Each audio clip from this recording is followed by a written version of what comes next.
Continuando a leitura, capítulo 3, página 35, Ninguém Vive Só.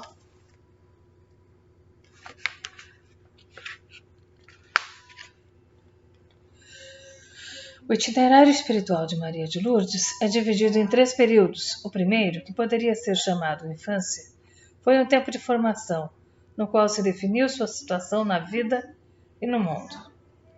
Esperanças frustradas, questionamentos, resignação e aceitação de uma realidade imposta por circunstâncias alheias à sua vontade, e que ela via, então, como vontade de Deus. O segundo período de seu desenvolvimento espiritual, a vida oculta, foi um tempo de elaboração e aprofundamento.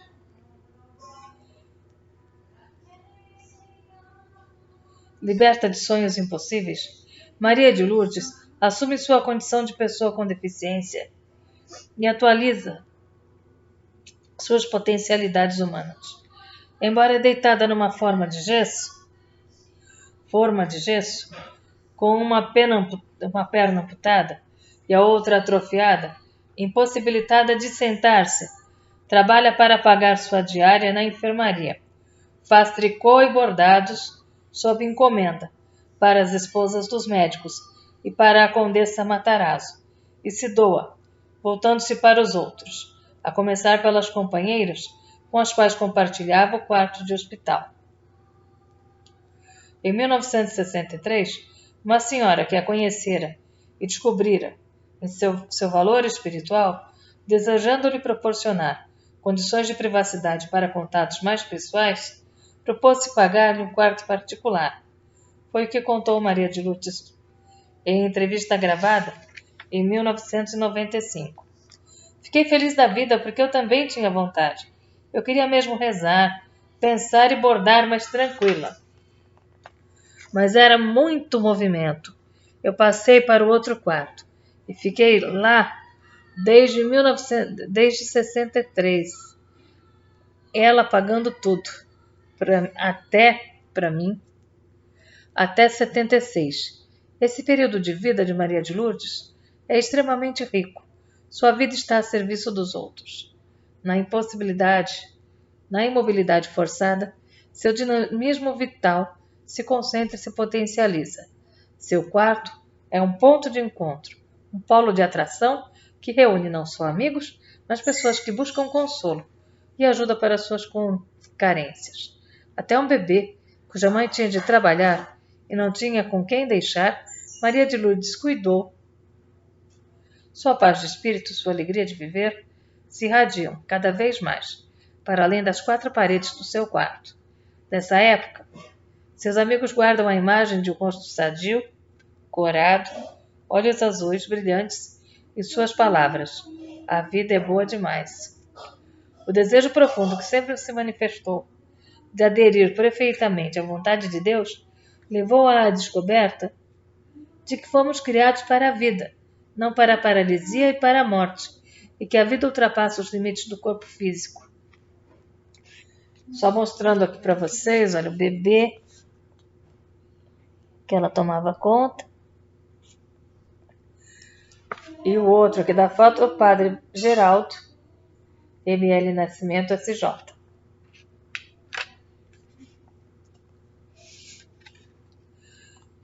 Conformando-se à vontade de Deus, não é aceitar, conformar-se à vontade de Deus, não é aceitar passivamente os acontecimentos, mas é entrar no dinamismo da energia divina, continuamente doadora de vida. Como o rio que corre para o mar, contornando todos os obstáculos, a vida deságua na imensidão do amor, a vida eterna. O abandono amoroso e confiante aos acontecimentos que via como vontade de Deus e sua liberdade à vida e ao amor, produziu inúmeros frutos de amizade e mais vida para muitos outros de perto e de longe, que se deixaram contagiar. O terceiro período, enfim, que se distingue na vida de Maria de Lourdes, é o da vida pública, a maturidade fecunda que se realiza em seu engajamento na fraternidade cristã de pessoas com deficiência. O movimento internacional, fundado na França que ajudou a difundir no Brasil. Ela, na verdade, ela ajudou, não, ela difundiu praticamente. A vida de Maria de Lourdes Guarda é um verdadeiro milagre. Milagre entendido no sentido teológico, de revelação da presença amorosa e poderosa de Deus na história humana, força de vida e de misericórdia, presença atuante e eficaz, mas discreta, humilde, escondida sob as aparências do cotidiano, como uma corrente de energia invisível sob os fios de cobre, força de regeneração, união, calor e luz, que se irradia e se propaga. Ao aceitar e assumir a realidade de sua condição de paraplégica, Maria de Lourdes abre espaço para acolher a graça de Deus e tem a mesma experiência que o apóstolo Paulo relata na segunda carta aos Coríntios, capítulo 12, versículo 9. Basta-te a minha graça, pois é na fraqueza que a minha força manifesta todo o seu poder. Como atuou o poder de Deus na vida de Maria de Lourdes Guarda? Como uma mulher paralisada desde os 20 anos, em uma cama, num quarto de hospital, pode agir e tocar a vida de tanta gente?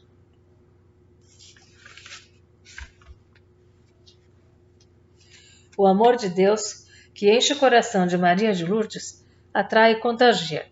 À sua volta, forma-se um círculo de amigos dedicados, que vai se ampliando e conquistando colaboradores em todas as camadas sociais, dos mais pobres aos mais ricos, dos mais marginalizados aos mais importantes. Seu quarto no antigo Hospital Matarazzo, depois Humberto Primo, vivia cheio. Ricos, pobres, negros, brancos, intelectuais, ignorantes, católicos, espíritas, protestantes, ateus, brasileiros, estrangeiros, gente de todas as estirpes, visitam-na diariamente. Lê-se nos recortes de um álbum de 12 de agosto de 1972. Em outro, artistas famosos, jogadores de futebol, intelectuais, homens de igreja, pessoas simples, vão ouvir dela palavras de conforto.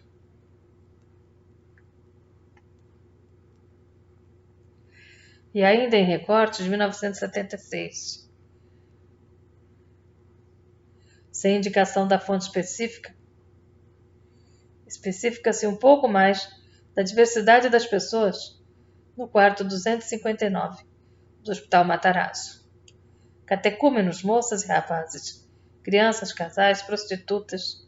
Quem a conheceu sabe disso.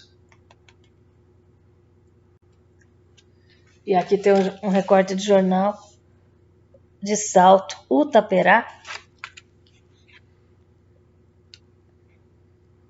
Ela com o artista Rony Von, diversos fraternistas, numa reunião no Colégio São José, São Paulo. As pessoas iam visitá-la pelas mais variadas razões, algumas por pura amizade, outras para oferecer-lhe ajuda, muitas para pedir sua ajuda. Havia até aqueles que, querendo ajudar ou buscar consolo por inconsciência ou alienação, a magoavam.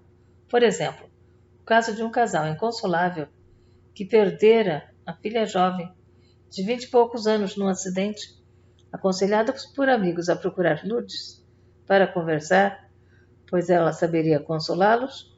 O casal foi visitá-la. Eles se apresentaram, falaram da filha e de como estavam sofrendo. Terminando a conversa, diz a mulher ao marido: "Tá vendo, meu bem, graças a Deus que nossa filha morreu. Imagina se ela ficasse assim." A insensibilidade magoou Lourdes. É melhor morrer do que ficar assim? Assim como a vida humana se reduz à mobilidade do corpo? Ou ao bom funcionamento dos 5 sentidos? É uma visão materialista que aviltra a pessoa.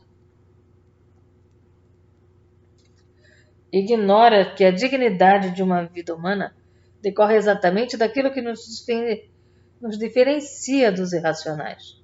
Decorre do espírito, da razão, da consciência, que, desenvolvidos a partir da fragilidade do corpo, nos permitem transcender seus limites e chegar à grandeza de pessoa verdadeiramente humana. O corpo é perecível, pó que retornará ao pó. O espírito não morre.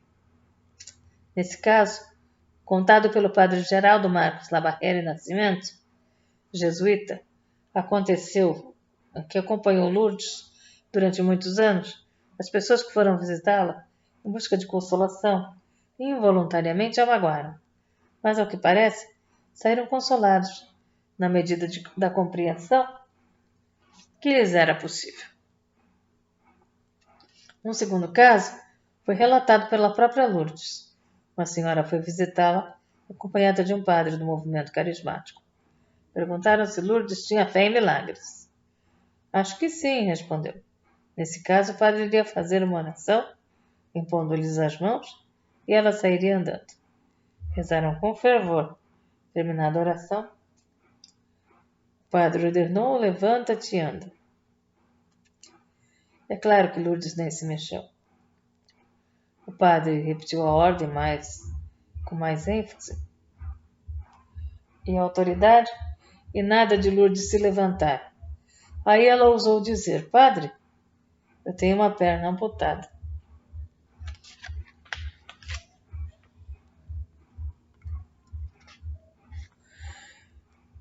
Ao ouvir isso,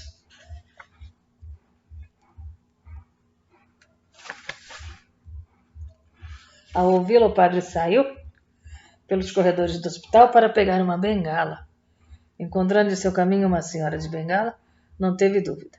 Arrancou-a de sua mão, voltou para o quarto, deu-lhe a bengala e ordenou de novo, com toda a convicção: levante-se e ande. Quando nada aconteceu, para a frustração de todos, a amiga carismática concluiu compungida: Lourdes, você não tem fé. O episódio foi contado com muito bom humor, mas deixou dúvidas na cabeça de Lourdes e serviu de tema para a meditação. O que é fé? O que é milagre? Não será um milagre maior a abundância de vida que se irradia de uma mulher deitada para sempre numa cama de hospital? Quantos foram positivamente afetados pela existência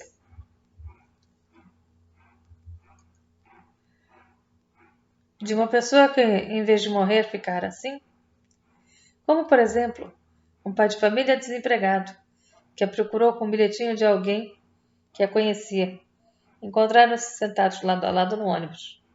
O desempregado, desesperado, radicou uma pergunta sobre a possibilidade de trabalho. O conhecido de Lourdes não teve dúvida. Deu-lhe o endereço dela com um bilhetinho, apresentando-o. Era assim que as coisas aconteciam. Era o dia a dia de Lourdes. Na descrição da revista Família Cristã, recorde sem data, continua a bater a porta. O telefone não para de chamar. As pessoas que entram para cumprimentá-la e as muitas que vêm para expor problemas, os mais variados, desde a internação de doente, conseguir ambulância, arranjar emprego para paraplégicos, cadeiras de rodas, para um terceiro, creche para o bebê da prostituta X, e quando alguém lhe dizia: mas você vai se meter nessa? Ela respondia: olha, eu não saí daqui. Então, se Deus mandou aqui, é aqui. A intensa atividade de Maria de Lourdes Guarda dependia da colocação de seus inúmeros amigos. Seria impossível, da colaboração de seus inúmeros amigos.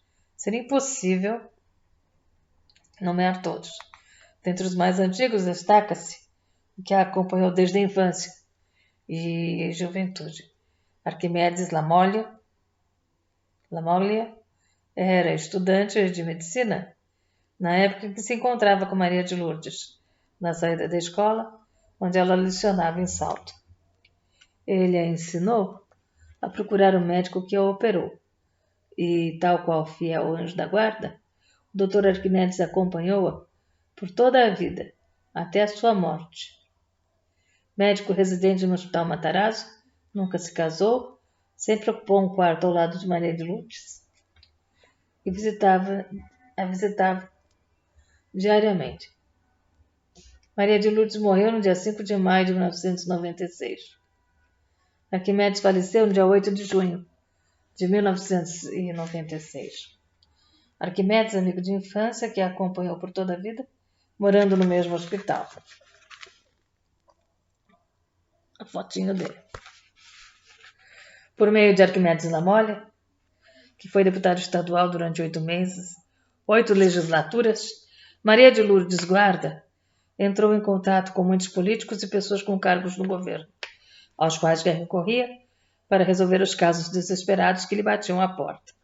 Graças aos amigos que a levavam por toda parte, ao cinema, comícios, palestras, passeatas cívicas, festas de aniversário, ela pôde viver a vida normal de todo mundo. Certa vez, uma tarde, alguns amigos resolveram levá-la ao cinema e saíram empurrando a maca pela Avenida Paulista, despertando a curiosidade, o alarme e a compaixão das pessoas que se ofereciam logo para chamar uma ambulância e se espantavam quando lhes era dito que estavam apenas a caminho do cinema. E aqui tem uma foto da celebração de Corpus Christi na Praça da Sé, São Paulo, com o grupo da FCD, junto de cerca de 100 mil participantes.